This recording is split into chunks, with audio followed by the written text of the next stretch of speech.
অবশেষে সাক্ষাৎ হতে যাচ্ছে ইউনূস ও মোদির। জানা গেছে থাইল্যান্ডের এক সম্মেলনে দেখা করতে যাচ্ছেন দুইজন।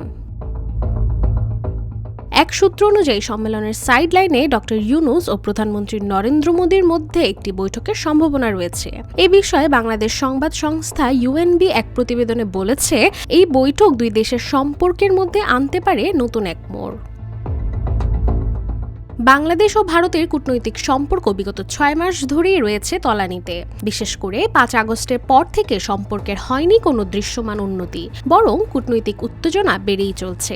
গেল বছরের জুলাই আগস্টে বাংলাদেশ ছাত্র ও সাধারণ জনগণের উপর নির্বিচার হত্যাকাণ্ডের সময় নিশ্চুপ থাকলেও সম্প্রতি ধানমন্ডি 32 নম্বরের বাড়ি ভাঙচুরের ঘটনায় নিন্দা জানিয়েছে ভারত। এতে নতুন করে তৈরি হয়েছে বিতর্কের। এমন পরিস্থিতিতে এবার আলোচনায় এসেছে অন্তর্বর্তীকালীন সরকারের প্রধান উপদেষ্টা ডক্টর মোহাম্মদ ইউনূস ও ভারতের প্রধানমন্ত্রী নরেন্দ্র মোদির সম্ভাব্য বৈঠক। আগামী 4 এপ্রিল থাইল্যান্ডে অনুষ্ঠিত হতে যাচ্ছে বিমস্টেক সম্মেলন, যেখানে অংশ নেবেন দুই মন্ত্রী। এদিকে বিমস্টেকের সভাপতি হিসেবে দায়িত্ব নিতে যাচ্ছেন ডক্টর ইউনূস, যেখানে তিনি নিজেই জানিয়েছেন, আমি বিমস্টেকের দায়িত্ব গ্রহণের জন্য অধীর আগ্রহে অপেক্ষা করছি।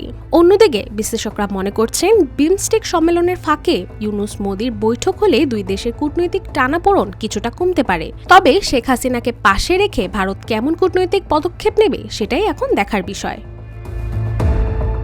রাশিকা হোসেন, রূপালী বাংলাদেশ।